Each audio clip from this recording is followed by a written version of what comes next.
함께 은혜 받을 말씀은 골로새서 우리 4장 2절부터 4절까지 말씀 신약성경 327쪽입니다.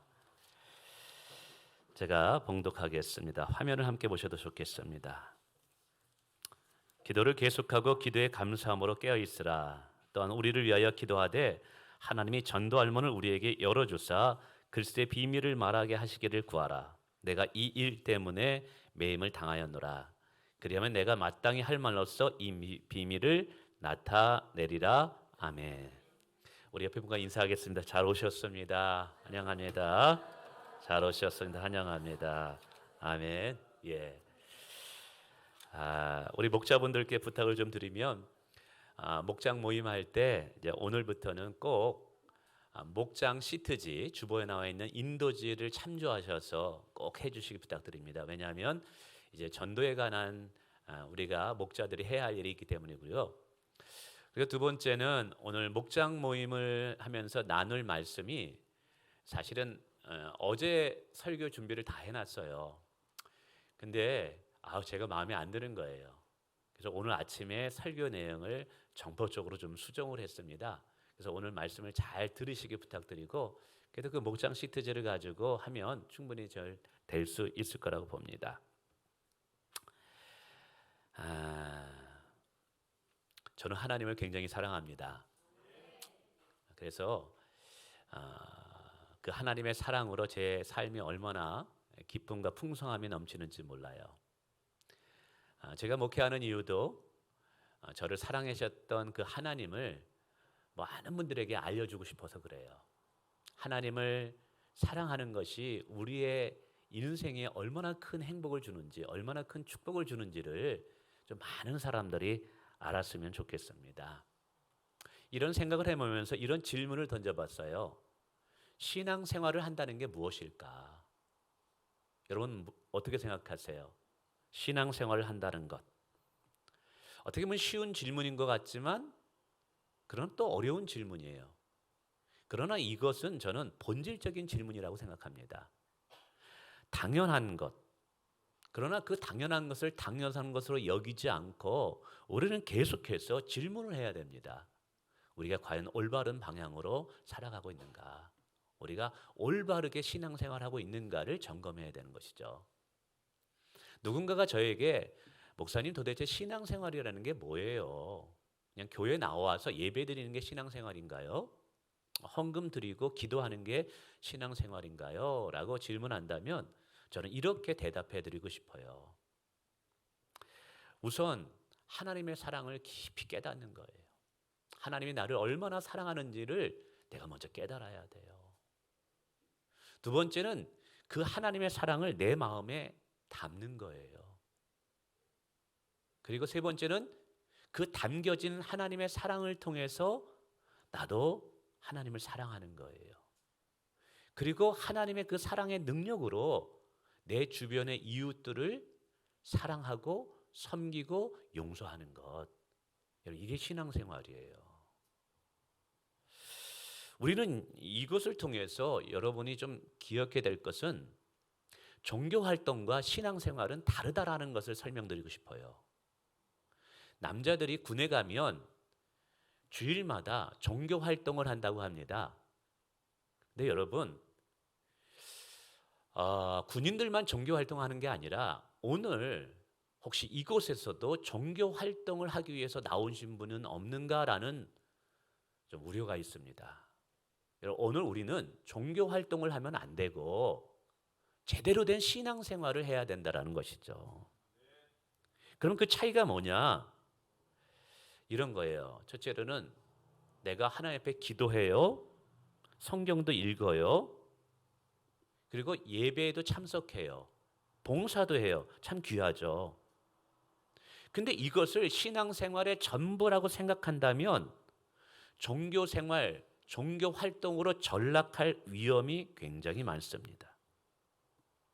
신앙생활은 단순히 예배드리고 성경을 읽고 기도하고 전도하는 그 이상의 것이 있다는 거예요.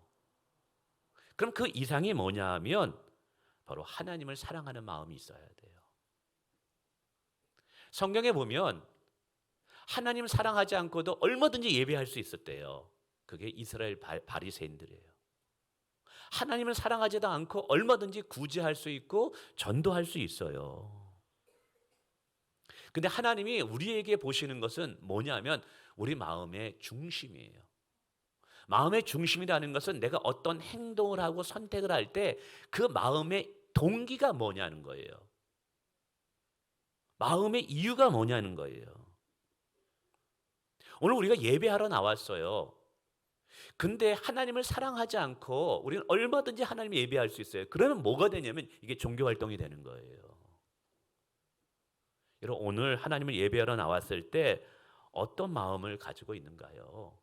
여러분 마음에 무엇이 차 있는가요? 만약에 하나님을 사랑하는 것이 없다면 그것은 하나님 보시기에는 종교 활동이라는 것이죠. 왜 우리가 하나님을 예배합니까? 하나님이 나를 사랑하는 것을 깨달은 거예요. 그래서 하나님을 가장 기쁘게 하고 영화롭게 하기 위해서 오늘 하나님을 사랑하는 마음으로 예배를 드려야 되는 거예요. 하나님을 사랑하는 마음이 없이 예배드린다면 이 시간에 우리가 몸만 와 있는 거예요. 땅만 밟고 가는 거예요. 뿐만 아니라 종교 활동은 언제나 내가 무엇을 했다는 나의 행동에 초점을 맞춥니다. 나의 행동에 초점을 맞춰요. 내가 오늘 예배드렸다. 내가 오늘 큐티했다. 내가 오늘 11조 했다. 내가 오늘 기도했다. 여러분 저는 하나님께 예배드리는 거, 헌금하는 것, 말씀 있는 거 이게 무시하는 게 아니에요. 근데 여기에 초점을 맞추면 위험할 수 있다는 거예요. 그럼 어디에다 초점을 맞춰야 되느냐? 신앙생활은 관계예요. 하나님은 철학자가 만들어 놓은 어떤 개념이 아니에요. 그리스 사람들은 신에 대해서 이야기할 때 인간의 철학이 만든 어떤 고정 개념의 어떤 대상으로 생각했어요. 인격도 없어요. 어떤 고정적인 관념이에요.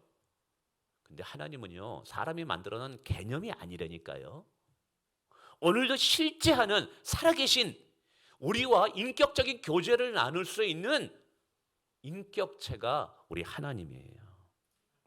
그래서 신앙생활 할 때 내가 뭔가를 했다라는 것에 초점을 맞추기보다는 지금 나와 하나님과 얼마나 친밀한 사랑의 관계를 맺고 있느냐, 여기가 중요해요. 성숙한 신앙생활은 내 이웃과 주변에 있는 내 가족과 내가 만나는 직장 동료와 내가 어떠한 인격적인 사랑의 관계를 맺고 있느냐, 이게 중요한 거예요.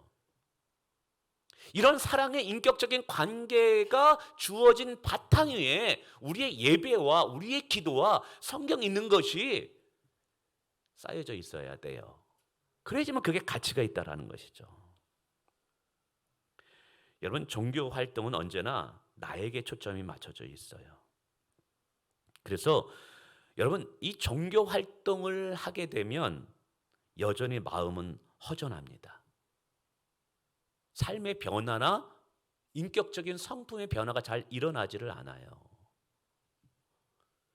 혹시 여러분들 중에 예배도 드리고 기도도 하고 성경도 읽는데 왠지 내 마음이 허전한 것 같고 여전히 뭔가 이 비어 있는 것 같은 느낌이 드는 분이 있다면 여러분 지금 나는 신앙생활을 하는 것인가 종교 활동을 하는 것인가를 점검하셔야 돼요.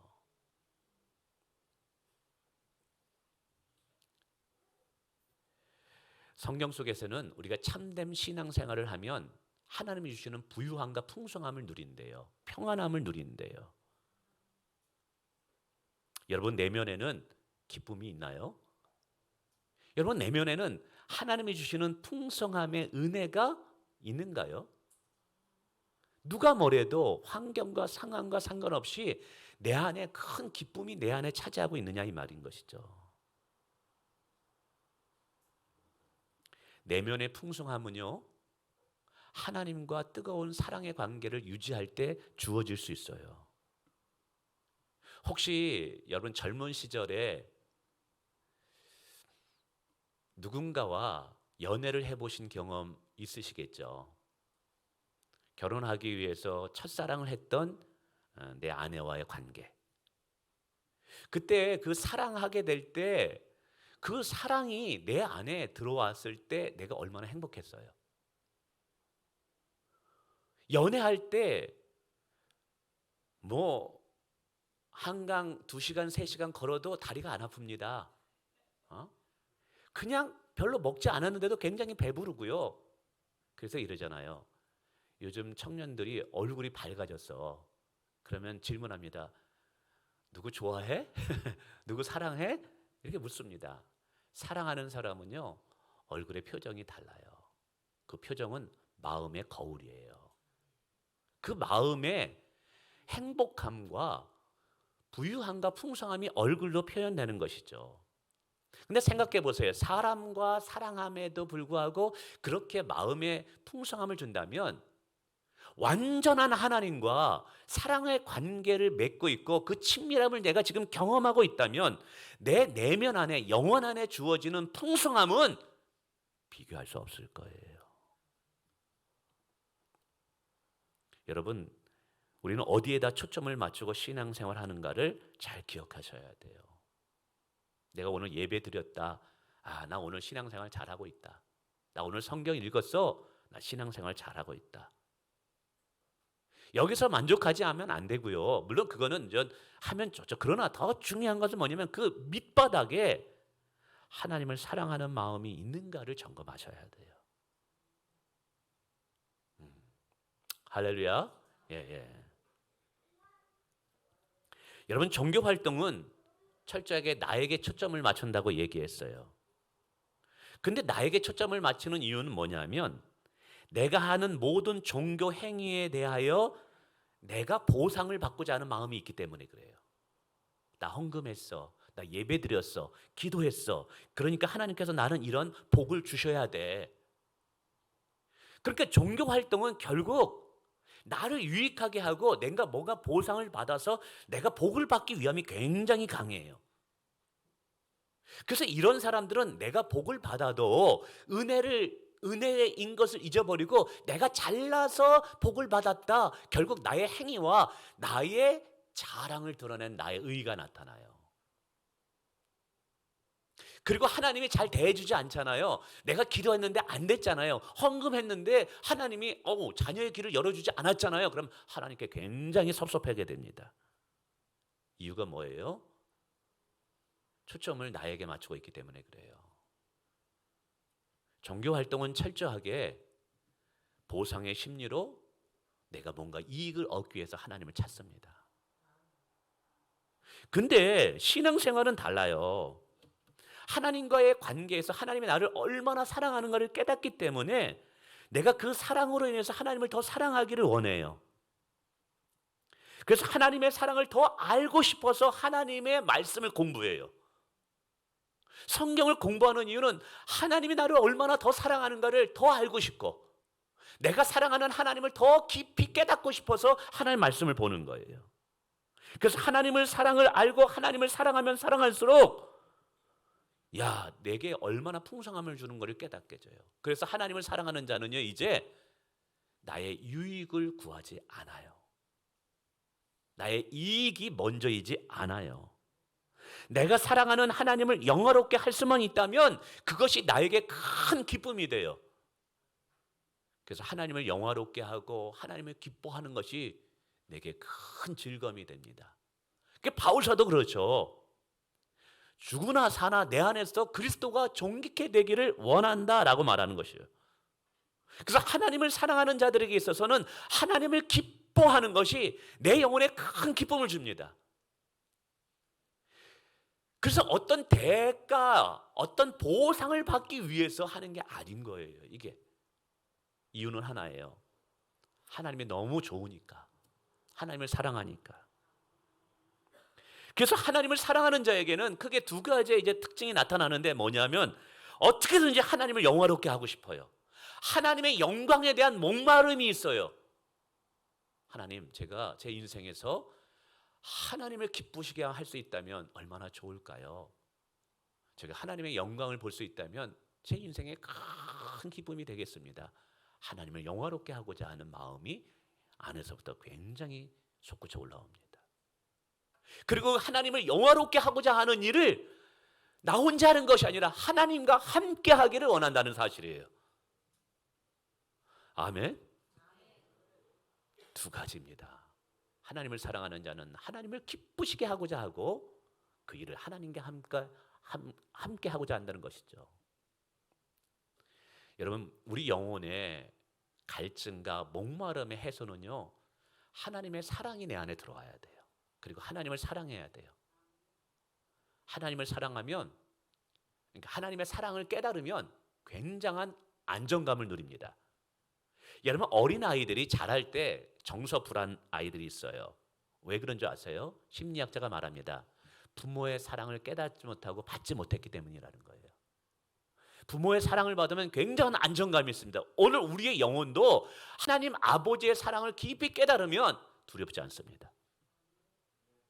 그리고 영혼의 풍성함은 그 하나님의 사랑을 내 안에 담고 있고 그 하나님을 사랑할 때, 여러분, 하나님을 사랑해 보세요. 다윗이 나의 힘이 되신 여호와여 내가 주님을 사랑하나이다. 그 하나님을 사랑할 때 굉장히 다윗이 부유했어요. 풍성했어요.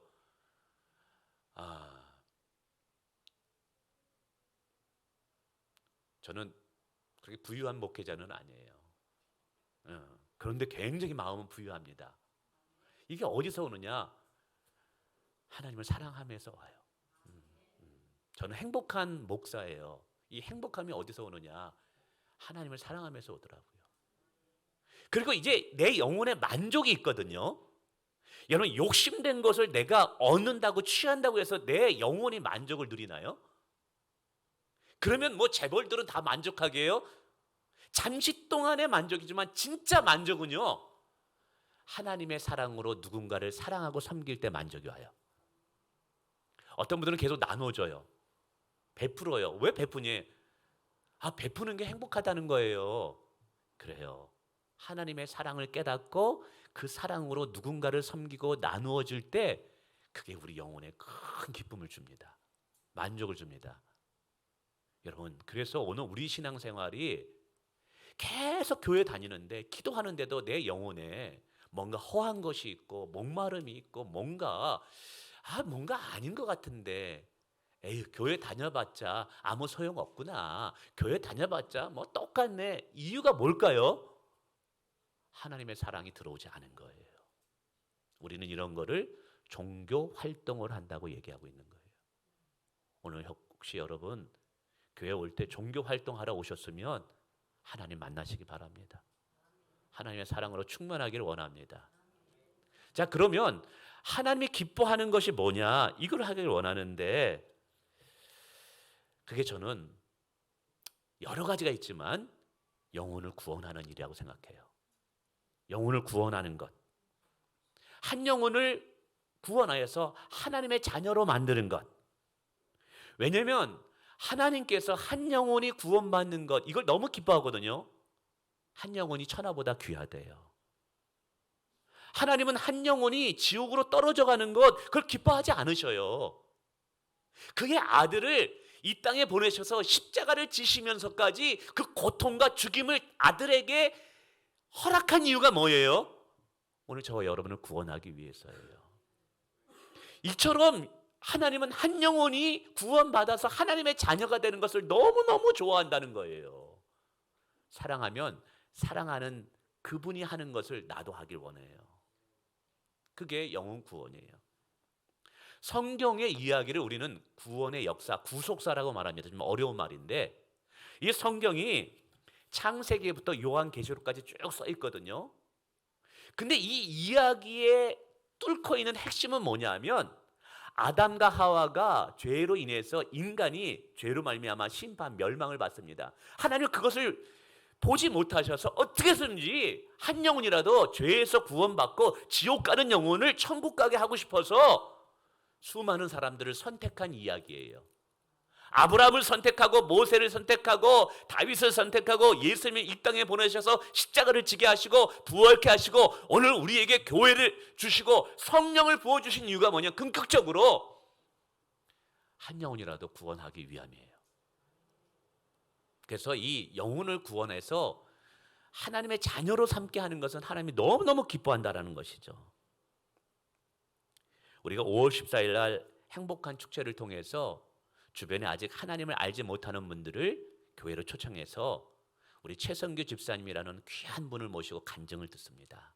그분은 간증 들어보시면 알겠지만 그의 아버지가 절을 세운 분이에요. 완전 불교 신자였어요. 근데 하나님이 만나 주셨어요. 그래서 이제는 세상에 예전에 KBS 방송국에서 유명한 아나운서인데 그거 다 그만두고 기독교 방송에서 날마다 새롭게 하소서 간증 프로의 사회자로 이렇게 보수도 적어요. 그렇지만 하나님의 일을 하고 싶어서 그렇게 하시는 간증자예요. 여러분 오늘 우리가 그분을 통해서 많은 분들이 예수 믿고 하나님의 자녀가 되는 일들이 일어나기를 원합니다. 여러분 오늘 우리가 이 행복한 전도 축제할 때 참 우리에게 필요한 것이 아까 어느 목사님의 집사님의 간증도 들었습니다만 하나님의 마음을 가지고 우리가 사람들을 찾아가야 돼요. 하나님 마음이 어떤 마음이에요? 한 영혼을 찾기 위해서라도 예수님을 이 땅에 보내신 아버지의 마음. 이사야 6장에 보면 이런 내용이 있어요. 하나님께서 이사야라는 선지자에게 방황하는 이스라엘 백성들의 모습을 보여줘요. 그러면서 이런 말씀이에요. 누가 저들을 위해서 갈고 우리를 대신해서 누가 저들에게 구원의 소식을 전할까? 이때 이사야라는 사람이 잃어버린 영혼을 찾으시는 아버지의 마음을 깨닫고 손을 들고 얘기합니다. 하나님 제가 여기 있습니다. 저를 보내소서라고 기도해요. 근데 오늘 우리에게도 이와 같은 마음이 있어야 된다고 생각해요. 지금 하나님께서는 한 영혼이라도 지옥 가지 않고 정말 그 영혼을 마귀에게 속한 자들을 하나님의 자녀로 삼기 위해서 지금 찾고 있는데 우리 그 아버지의 마음을 안다면 우리는 주님 앞에 이렇게 얘기해야 돼요. 주님 제가 쓰임받고 싶어요. 주님 저도 한 영혼을 주님께 인도하고 싶어요. 여러분 이렇게 자원함으로 아버지의 마음을 가지고 우리가 세상에 가서 방황하는 영혼들을 하나님께 인도해야 될 줄 믿습니다. 두 번째는 이 구원을 영혼 구원하는 일을 하나님과 함께 해야 돼요. 여러분 오늘 우리의 힘으로는 한계가 있어요. 하나님이 도와주셔야 돼요. 하나님이 함께하는 방법이 뭐냐면 기도예요. 기도.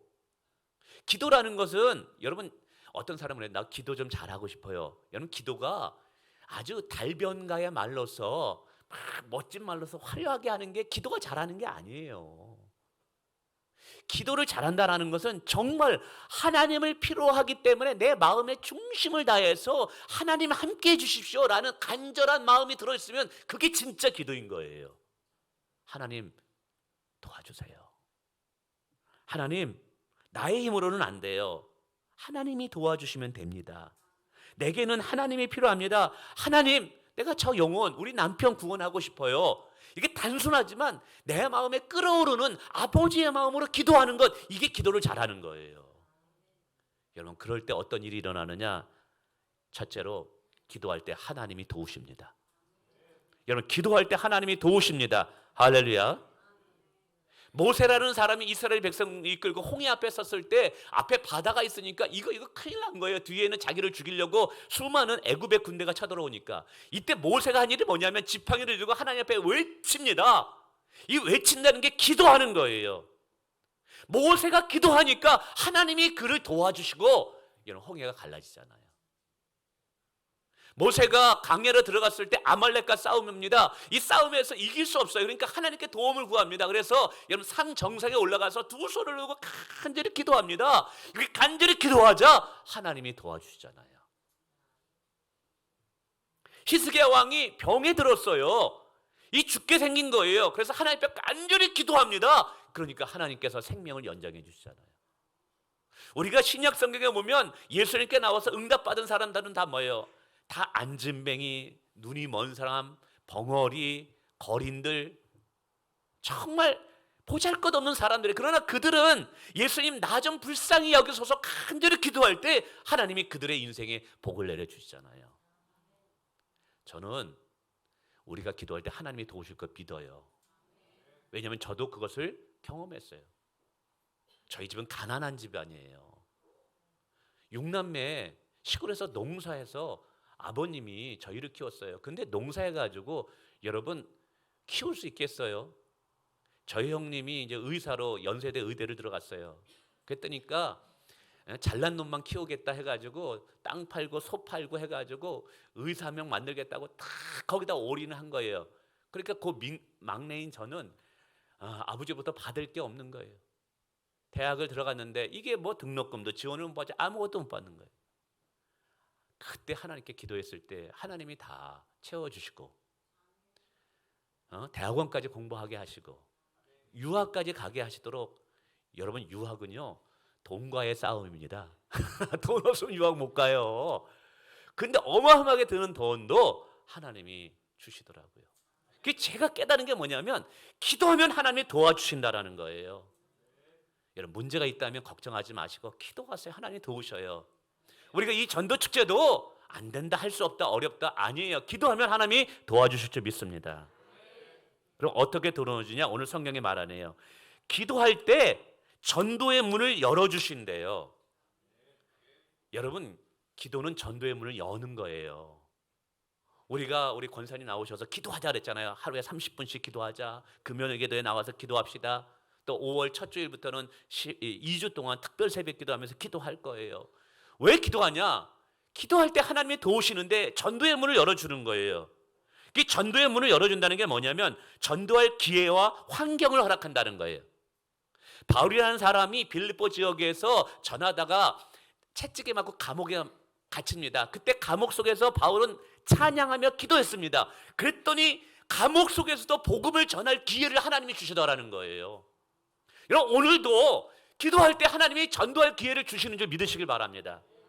그리고 전도할 때요, 기도할 때 전도할 사람을 붙여주셔요. 바울이라는 사람이 원래 터키 북쪽에 전도하려는데 꿈속에서 저 유럽 쪽에서 우리를 위해서 복음을 전해달라는 그 환상을 보게 돼요. 그래가지고 유럽으로 가게 됩니다. 근데 거기에는 루디아라는 여인이, 기도하는 여인이 있었던 거예요. 기도하는 한 여인 때문에 선교의 역사가 바뀌어지는 거예요. 그 바울 사도도 기도하러 기도 처소를 가다가 루디아를 만나게 됩니다. 그래요. 오늘 기도하면 하나님께서 전도할 사람 붙여주셔요. 여러분, 전도자 없다 하지 마시고 기도해 보세요. 그리고 전도의 문을 연다는 것은 전도할 사람들의 마음이 열리는 거예요. 우리가 간증을 집사님 오셔서 간증하는데 내가 밥 한번 사줄 테니까 한번 와. 그래가지고 왔어요. 그러나 마음이 열리지 않으면 그건 땡이에요. 근데 마음이 열리는 사람이 있더라는 거예요. 그러면 여러분, 생명의 씨앗이 심겨지는 거예요. 말씀은 생명의 씨앗이에요. 제가 저희 아버님 들으신 분도 있겠지만 또 이거 하면서 기억나서 전합니다. 저희 아버님이 원래 예수를 안 믿는 아주 유교에 완전 사로잡힌 분이에요. 제가 원씨인데 원씨 중에 유명한 사람이 없어요. 원균 장군 외에는 없는 것 같아요. 어릴 때부터 이순신 장군을 모함한 원균 얘기 들을 때마다 제가 얼마나 창피했는지 몰랐어요. 근데 원씨하면 관람 매파 매일같이 그거 얘기하는 거예요. 너 몇 대 손인데, 그 시골 가면 종종 땅에서 이게 몇 대 하손 할아버지고 뭐 다 얘기하는데 모르겠어요. 유명하지도 않는 분들인데. 그래가지고 원씨에 대해서 제사를 얼마나 많이 드렸는지 몰라요. 그러니까 어머님이 먼저 예수님 믿고 교회 나가자도 제사 때문에 못 나가는 거예요. 어머니 기도를 많이 했어요. 그러다 아버님이 암에 걸렸어요. 암에 가는데 병원에 수술하러 들어갔는데 목사님 오셔서 신방했어요. 그러면서 신방하면서 약속했어요. 수술이 잘 되고 회복되면 교회 나가겠냐고. 아버님이 나가겠다고 약속했어요. 근데 화장실 들어갈 때 나올 때 다르듯이 이게 다 됐는데 안 믿는 거예요. 그래, 그때부터 우리 어머님이 뭐라 했느냐, 기도를 하는데 오늘 보면 믿지 않는 남편의 신발을 새벽 기도 올 때마다 교회 가져와가지고 기도해가지고 믿게 됐잖아요. 저희 어머님이 새벽 기도 갔다 오면 아버님 발을 붙잡고 계속 기도하는 거예요. 교회 가게 해달라고. 그러던 어느 날 아버님이 꿈을 꿨어요. 어느 커다란 건물 안으로 들어갔는데 보니까 어떤 젊은이가 이렇게 가시 같은 거를 쓰고 막 피를 낭자게 흘리면서 측은하게 우리 아버님을 내려다보더라는 거예요. 이게 반복적으로 꿈을 꾸는 거예요. 근데 어느 날 저를 데려오더니 도희야, 내가 이런 꿈을 꾸는데 내가 잠을 못 자겠다. 이게 뭐냐 물어보는 거예요. 가만히 들어보니까 예수님인 거예요, 이게. 그래서 제가 그랬어요. 아버지, 이거 마지막 하나님께서 기회 주신 겁니다. 목사님하고 약속했잖아요. 교회 나가셔야 돼요. 그래, 그 주에 바로 교회를 나가셨어요. 그러고 나서 세례 받고 집사님 되시고 그리고 천국 가셨죠. 제가 말씀드리는 것은 어머니의 기도가 아버지의 마음을 열게 하더라는 거예요. 할렐루야. 뿐만 아니라 여러분, 우리가 기도해야 되는 이유는 전도는 영적 전투이기 때문에 그래요. 에베소 2장에 보면 믿지 않는 사람은 이걸 잘 몰라요. 근데 성경은 이렇게 말해요. 믿지 않는 사람은 죄로 인해서 마귀에게 사로잡혀 있대요. 그 마귀가 위에서 공중권세자문과 꽉 사로잡고 있다는 것이죠. 그 전도라는 것은 다른 것이 아니에요. 마귀에게 속한 자를 뺏어 와가지고 하나님의 자녀로 만드는 것이 전도예요. 할렐루야. 근데 여러분, 마귀가 순순히 내놓겠어요? 옛다, 야 가져가라 이렇게 하겠어요? 절대로 마귀도 자기의 속한 자를 안 뺏어가요. 근데 그 마귀의 권세를 멸하고 마귀의 계략을 묶고 그거를 하나님의 자녀로 만드는 게 뭐냐면 여러분, 기도예요. 예수님께서 이런 말씀하셨어요. 먼저 강한 자의 집에 들어가 강한 자를 결박하지 않고는 그 집의 것을 강탈할 수 없느니라. 뭐 예수님이 우리에게 강도짓하라고 강탈하라고 얘기하는 건가요? 비유의 말씀이에요. 이게 뭐냐면 강한 자는 마귀예요. 그 마귀에 속한 자가 있단 말이에요. 근데 그 속한 자를 끄집어내가지고 강탈해 오려면, 빼앗아 오려면 마귀보다 강해야 된다는 거예요. 근데 마귀는 영적인 존재이기 때문에 우리 육적인 존재는 마귀를 이길 수가 없어요. 근데 마귀를 이기는 힘이 뭐냐면 성령의 도우심을 구해야 되는 거예요. 그게 뭐냐면 기도예요, 기도. 그래서 마태복음에 보면 8장 18절에 여러분, 영적인 것을 묶고 풀 수 있는 것이 뭐냐면 기도라는 거예요. 그래서 우리는 전도할 때 기도해야 돼요. 상대방은 마귀에 묶여 있는지 몰라요. 죄로 묶여 있는데, 마귀로 통해서 죄의 세사를 묶여 있는데 결박해야 돼요. 예수를 명하노니 마귀를 결박하노라. 사단 마귀는 주장하지 없노라. 내가 예수를 명하노니 내 남편을 빼앗아 오노라. 하나님의 자녀가 될지어다 선포해야 돼요. 여러분, 기도할 때 마귀의 권세를 무너뜨릴 수 있어요. 말씀을 맺습니다. 5월 14일 날 정말 우리가 행복한 축제를 통해서 하나님은 귀한 영혼을 보내주실 거예요. 우리가 이 일에 여러분 믿음으로 순종해서 하나님이 기뻐하고 또 우리도 행복하고 정말 하나님의 자녀가 되는 놀라운 역사가 있기 위해서 함께 기도하기를 원합니다.